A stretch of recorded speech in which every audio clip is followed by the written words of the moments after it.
आमाको घरमा ढेडो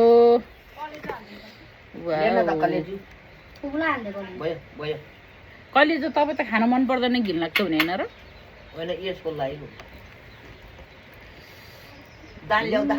कति धेरै ढेडो ढेडो नखाम भनेको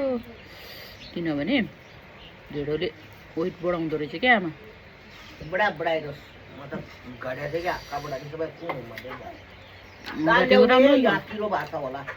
खाएला भन्ने बिर्सेछ म त माइली छोरी आउँछ भनेर कुखुरा मासु काट्यो हो आमा कुखुरा काट्यो हो त्यति माया लाग्छ माइली छोरीको सबैको माया लाग्छ एउटा मात्रै होला म त मलाई मात्रै गर्छ कि कहाँ हो भने ल ल ल भात भात हेरेको चौटै खाने रे ऊ पनि तैँले त्यहाँ फालिदिन्छ त ल खा नुन अलिक कम भएछ केटी हो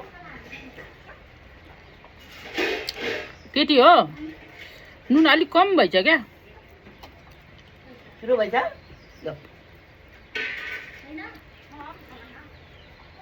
अलिक कम भएछ रे टक्क हुन्छ कस्तो मिठो हुन्थ्यो खा खा खा खा पानी ल्याए त्यहाँ ल ल खा अलिकति ले नि त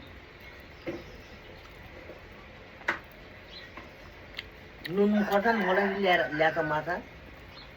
सबै रेडी बनाए अस्ति नै किनेको हो म जाँदाखेरि लगिदिन्छु नि सानो भाँडाले एक छोरालाई पनि कम टाउको धेरै छ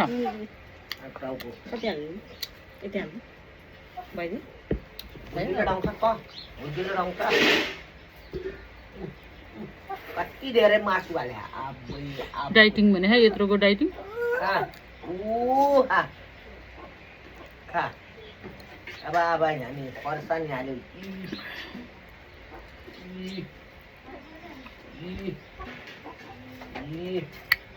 हामुलाई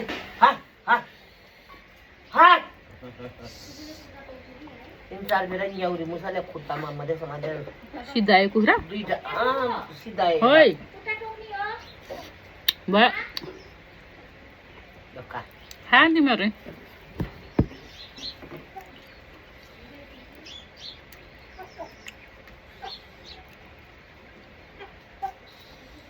फेरि त्यहाँ गङ्गल छेपालाई चौडो मै खा खा खा खा तर खुवाइ दिन्छ खान्न खा खा तिमीहरू ले नि त एउटा तिमीहरू खाने भयो खा मिसाउने रे उसको भयो यहीँ छ दाल गुन्द्रा फ्रिजमा राख हाप्पा गरी हाप्पा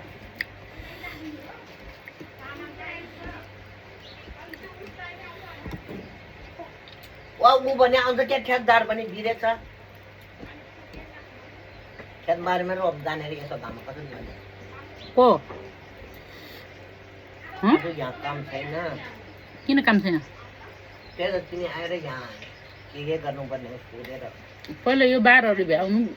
बार त बल्ल पानी आगो आगो बार भ्याउनु अनि त्यसपछि लास्टमा गर्ने हो क्या त्यहाँ त सफा गरेर बिहार त अब बार्नेमा चाहिँ बाँधिन्छ क्या त्यतिकै लेत्र पेत्र गर्ने होइन माथि त बाँध्नु ल्याउनु पर्छ स्याउ खानु नभ्याएको त्यो होइन भाइमाई बस्के ल्यादिमा पछि तँलाई काखर खाप्ने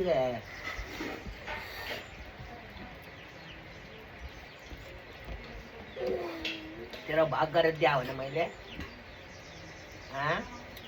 ऊ पनि यहाँ मिसाउने रे उसको भाग